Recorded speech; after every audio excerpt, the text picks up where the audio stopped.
इस वीडियो में हम लोग डिस्कस करेंगे fundamental of electrical and electronics engineering का पहला चैप्टर, जिसमें बेसिक कॉन्सेप्ट्स हमें पढ़ना है कुछ, जिसमें आज हम लोग डिस्कस करेंगे इस वीडियो में इंडक्टर के बारे में।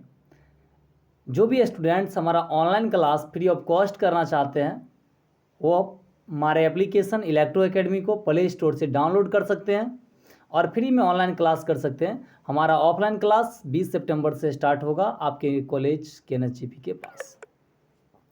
तो आज हम लोग देखते हैं इंडक्टर क्या होता है। देखिए, इंडक्टर एक ऐसा डिवाइस है जो करंट के मैग्नीट्यूड और डायरेक्शन में होने वाले परिवर्तन का अपोज करती है, उसको इंडक्टर कहते हैं। वह डिवाइस जो करंट के मैग्नीट्यूड और डायरेक्शन में होने वाले चेंजेज का, परिवर्तन का विरोध करती है, उसको हम लोग क्या कहते हैं? इंडक्टर कहते हैं।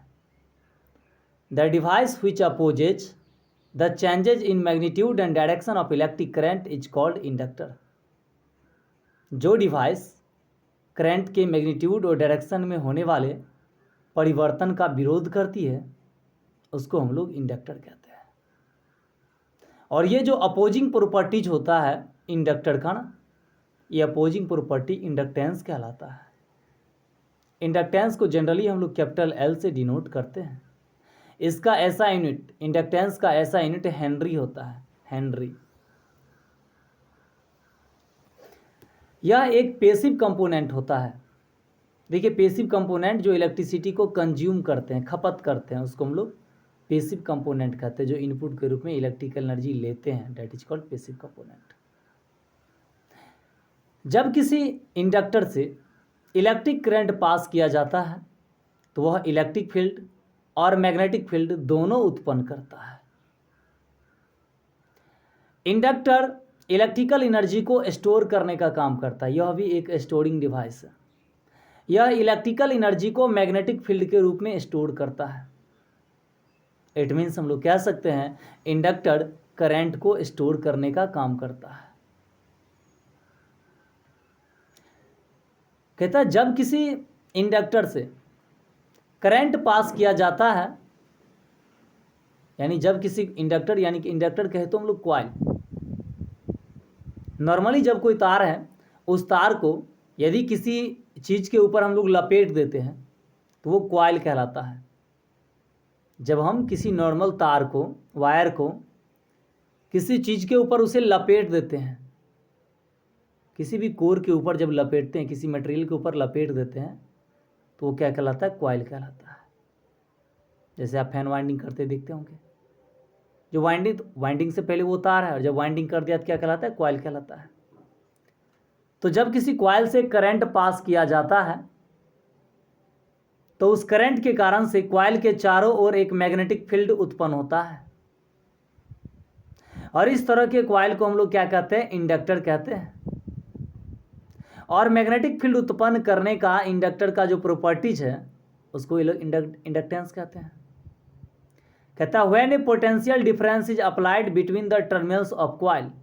जब कॉइल के दोनों टर्मिनल के बीच एक वोल्टेज अप्लाई किया जाता है, एक पोटेंशियल डिफरेंस अप्लाई किया जाता है, then a current flows through the coil. तब कॉइल से होके उस वोल्टेज के कारण से एक करंट फ्लो करता है। Due to this current a magnetic field is produced around the coil. और इस करंट के कारण से कॉइल के चारों ओर एक मैग्नेटिक फील्ड उत्पन्न होता है। Such types of coil is called inductor. इस तरह की कॉइल को हम लोग इंडक्टर कहते हैं।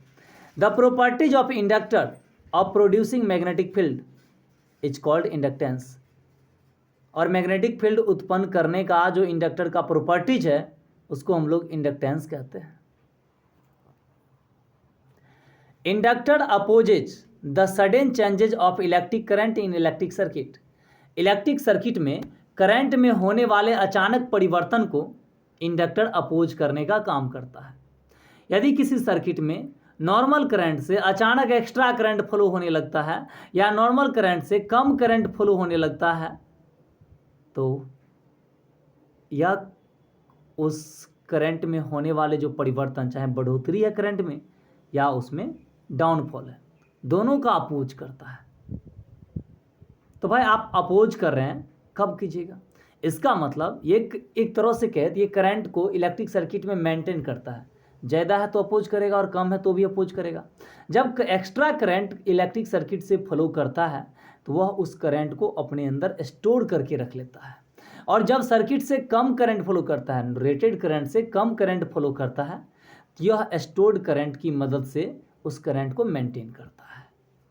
यानी ज़्यादा करंट फ्लो हो रहा है तो करंट को स्टोर करके रख लिया, और कम करंट फ्लो हो रहा है तो जो स्टोर करके रखा हुआ था उसमें से करंट दे के सर्किट के करंट को मेंटेन कर दिया। वही बोल रहा है जो if the magnitude of electric current reduced in electric circuit, जब किसी इलेक्ट्रिक सर्किट में करंट का मैग्नीट्यूड कम हो जाता है, then inductor maintain the magnitude of electric current, तब इंडक्टर जो है इलेक्ट्रिक करंट के मैग्नीट्यूड को मेंटेन करता है by the help of stored energy. उसने जो एनर्जी स्टोर करके रखा हुआ था मैग्नेटिक फील्ड के रूप में, यानी जो करंट स्टोर करके रखा हुआ था उस करंट को दे करके ये करंट के मैग्नीट्यूड को मेंटेन करता है इलेक्ट्रिक सर्किट में। When current passes through wire then magnitude of produced magnetic field is very small, जब किसी नॉर्मल तार से इलेक्ट्रिक करंट पास किया जाता है तो उस तार के चारों ओर उत्पन्न होने वाला मैग्नेटिक फील्ड बहुत पुअर होता है, बहुत कम वैल्यू होता है उस मैग्नेटिक फील्ड का, जिससे हमें फील नहीं हो पाता है। बट जब किसी कॉइल से इलेक्ट्रिक करंट पास किया जाता है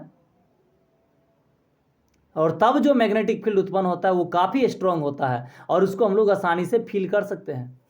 जब किसी कॉइल से करंट पास करते हैं तो उसके चारों ओर मैग्नेटिक फील्ड उत्पन्न होता है, और इस मैग्नेटिक फील्ड को चेक करने के लिए, फील करने का एक सिंपल तरीका है, उस कॉइल के करीब में आप कोई वायर को ले जाइए या आप एक टेस्टर को ले जाइए। जनरली करंट टेस्ट करने के लिए टेस्टर होता है ना, उस टेस्टर को जब आप उस कॉइल के करीब लेके जाइएगा जिस कॉइल से करंट पास हो रहा है, तो मैग्नेटिक फील्ड के कारण से वो टेस्टर जो है वो कॉइल की ओर अट्रैक्ट होने लगेगा। इससे पता चलता है कि कॉइल के चारों ओर मैग्नेटिक फील्ड है जो उसको टेस्टर को अपनी ओर अट्रैक्ट कर रहा है। The magnetic field produced by inductor is vector sum of magnetic field produced by each turn off coil. किसी इंडक्टर के द्वारा जो मैग्नेटिक फील्ड उत्पन्न होता है वो कॉइल के प्रत्येक टर्न के द्वारा उत्पन्न होने वाले मैग्नेटिक फील्ड का वेक्टर सम होता है। यदि किसी कॉइल में 10 टर्न है तो प्रत्येक टर्न जितना मैग्नेटिक फील्ड उत्पन्न कर रहा है उन सभी मैग्नेटिक फील्ड का वेक्टर सम करेंगे, तब जाके हमको नेट मैग्नेटिक फील्ड पता चलेगा उस कॉइल का। इंडक्टर के अंदर वोल्टेज और करंट के बीच जो रिलेशनशिप होता है वो है V बराबर LdI/dt। चूंकि इंडक्टर के अक्रॉस जो वोल्टेज होता है ना वो करंट में परिवर्तन जो होता है उसका सीधा समानुपाती होता है, यानी V डायरेक्टली प्रोपोर्शनल होता है di/dt। मतलब किसी कॉइल के में करंट में जितना परिवर्तन होगा ना उतना उसमें वोल्टेज इंड्यूस्ड होता है। आप कह सकते हैं सिंपल सा एक फॉर्मूला होता है इसका, V बराबर LdI/dt, और करंट निकालना है तो उसका फॉर्मूला होता है 1/L इंटीग्रेशन V dt। यहाँ पे V आपका अप्लाइड वोल्टेज है जो दोनों टर्मिनल के बीच अप्लाई हो रहा है, I जो है उस कॉइल से पास होने वाला करंट है, L जो है उस कॉइल का इंडक्टेंस है, और T जो है वो करंट पास होने वाला टाइम, जितना देर तक करंट पास होगा। इंडक्टेंस का ऐसा यूनिट हेनरी होता है, यानी इंडक्टेंस को हेनरी में मेजर करते हैं। जब किसी कॉइल को किसी आयरन कोर के ऊपर बनाया जाता है, जबकि कोई इंडक्टर जो है वो आयरन कोर के ऊपर कॉइल तार लपेट के बनाया जाता है, मतलब कोई एक लोहा का कोर है उसके ऊपर तार लपेटे और तार लपेटने से जो कॉइल बना वो हमारा इंडक्टर कहलाएगा। और इस केस में इंडक्टर का जो इंडक्टेंस होगा L, उसका फॉर्मूला होता है 2N μA/I, जहाँ पे L तो कॉइल का इंडक्टेंस है, N जो है टर्न की संख्या है, नंबर ऑफ टर्न्स है कॉइल में, म्यू जो है वो परमिबिलिटी होता है, इंडक्टर के अंदर माध्यम की चुंबकशीलता, ठीक है।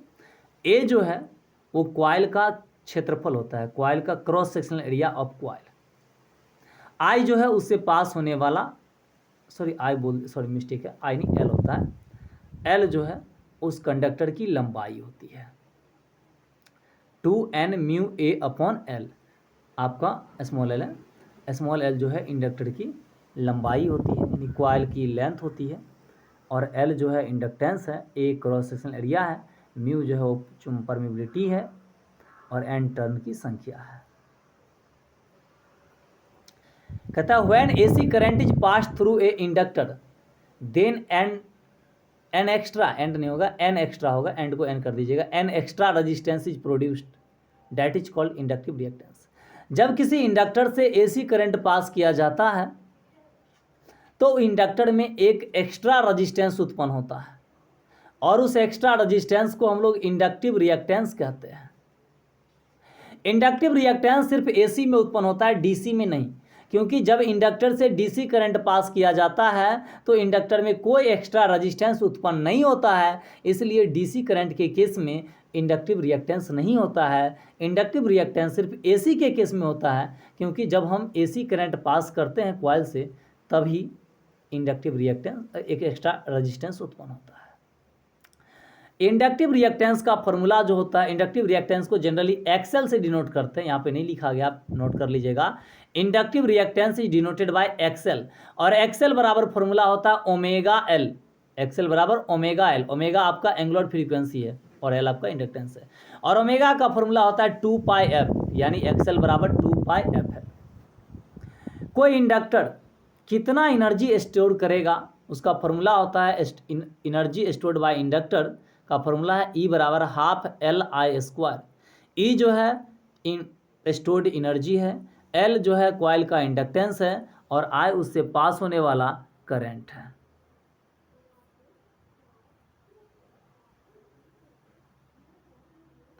एसी करंट के कारण से जो मैग्नेटिक फील्ड उत्पन्न होता है कॉइल के चारों ओर, वो अल्टरनेटिंग मैग्नेटिक फील्ड होता है। अल्टरनेटिंग मैग्नेटिक फील्ड कहे तो वो चेंज होने वाला मैग्नेटिक फील्ड होता है। मतलब जिस तरह से एसी करंट का मैग्नीट्यूड चेंज होते रहता है, उसी तरह से एसी करंट के कारण से जो मैग्नेटिक फील्ड उत्पन्न होता है उस मैग्नेटिक फील्ड का जो मैग्नीट्यूड है वो भी चेंज होते रहता है। यहाँ पे कुछ इंडक्टर का फॉर्मूला लिस्ट है, जो एनर्जी कितना स्टोर करेगा, half L I square, current rise कितना होगा, मतलब करंट में कितना परिवर्तन होगा, D I by D T, impedance कितना होगा 2 पाई एफ एल, इम्पेडेंस कहें तो एक्सएल, एक्सएल बराबर 2 पाई एफ एल, यानी ओमेगा एल बराबर 2 पाई एफ एल, ओमेगा बराबर 2 पाई एफ। एल जो है इंडक्टेंस है, और इंडक्टेंस का फॉर्मूला है 2n mu A upon I. जब किसी कॉइल को, तार को आयरन कोर पे लपेट के कॉइल बनाया जाता है तब जाके उस कॉइल का inductance 2n mu A upon L होता है। फेजर डायग्राम देखिए इंडक्टर का। देखिए हमने बोला जो इंडक्टर जो है वो करंट को क्या करता है, स्टोर करता है। चूंकि ये करंट के मैग्नीट्यूड और डायरेक्शन में होने वाले परिवर्तन का अपोज करती है, तो ये क्या करता है, कुछ करंट को स्टोर करके रख लेता है ताकि करंट के मैग्नीट्यूड में होने वाले परिवर्तन का अपोज कर सके। तो करंट क्या होता है, पिछड़ जाता है इस वजह से, और वोल्टेज आगे निकल जाता है। क्योंकि आप जानते हैं कहीं पे भी अपोजिशन होगा किसी का तो वो तो पिछड़ जाएगा, और जिसका अपोजिशन नहीं होगा वो आगे निकल जाएगा। तो यहाँ पे करंट का अपोजिशन होता है बट वोल्टेज का अपोजिशन नहीं होता है, इसलिए इंडक्टर के करंट केस में वोल्टेज लीड करता है और करंट लैग करता है। लीड मतलब पहले मैक्सिमम वैल्यू को पहुँचना, और लैग मतलब बाद में मैक्सिमम वैल्यू को पहुँचना। तो इंडक्टर के केस में वोल्टेज लीड करता है और करंट लैग करता है एग्जैक्टली 90 डिग्री से। इसलिए यहाँ पे जो इसका फेजर डायग्राम आप देख रहे होंगे वो यहाँ पे आप देखिएगा तो वोल्टेज जो है वो पहले दिखाया गया है वोल्टेज को, और करंट को उसके बाद दिखाया गया है। यहाँ पे ये एंगल जो है वो 90 डिग्री का एंगल है, देख रहे हैं, ये 90 डिग्री के बाद करंट हमारा है। करंट का मैग्नीट्यूड कम होता है जनरली वोल्टेज से, इसलिए करंट का जो हाइट है, ग्राफ का हाइट, वो वोल्टेज के ग्राफ की हाइट से थोड़ा कम रखा जाता है।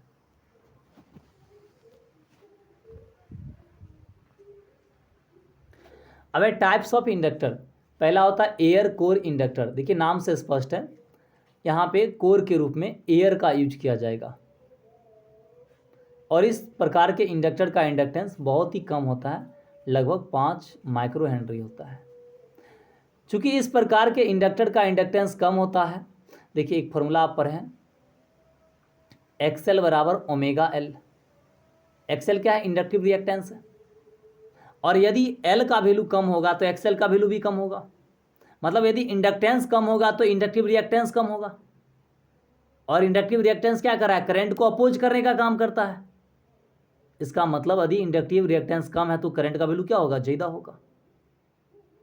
तो इस प्रकार का इंडक्टर का इंडक्टेंस कम होता है, इसलिए इससे प्रवाहित होने वाला, इससे पास होने वाला इलेक्ट्रिक करंट का वैल्यू ज़्यादा होता है, राइज रेट बहुत अधिक होता है। ठीक है, इसलिए आसानी से यह हाई फ्रीक्वेंसी को हैंडल कर सकता है। इस प्रकार के इंडक्टर का जनरली यूज जो है आरएफ सर्किट में किया जाता है, रेडियो फ्रीक्वेंसी सर्किट में किया जाता है। सेकेंड है आपका आयरन कोर इंडक्टर। नाम से स्पष्ट है, यहाँ पे कोर के रूप में आयरन का उपयोग किया जाता है। चूंकि आयरन की परमिबिलिटी, चुंबकशीलता यानी मैग्नेटाइज करने की कैपेसिटी सबसे ज़्यादा होती है अदर मटेरियल के कंपेयर में, इस कारण से आयरन को इंडक्टर के कोर के रूप में उपयोग किया जाता है सबसे ज़्यादा। इस प्रकार के इंडक्टर की इंडक्टेंस बहुत ज़्यादा होती है, और आप जानते हैं इंडक्टेंस ज़्यादा होगा तो करंट कम होगा, चूँकि दोनों का इन्वर्सली है। चूँकि इंडक्टेंस ज़्यादा होगा, इंडक्टिव रिएक्टेंस ज़्यादा होगा, और इंडक्टिव रिएक्टेंस ज़्यादा होगा तो करंट को ज़्यादा अपोज होगा, करंट ज़्यादा अपोज होगा तो कम फ्लो करेगा। और इस प्रकार के इंडक्टर का उपयोग लो फ्रीक्वेंसी के सर्किट में किया जाता है। तीसरा, फेराइट कोर इंडक्टर। इस प्रकार के इंडक्टर में फेराइट को कोर के रूप में यूज किया जाता है। फेराइट जो है वो आयरन का ही ऑक्साइड होता है।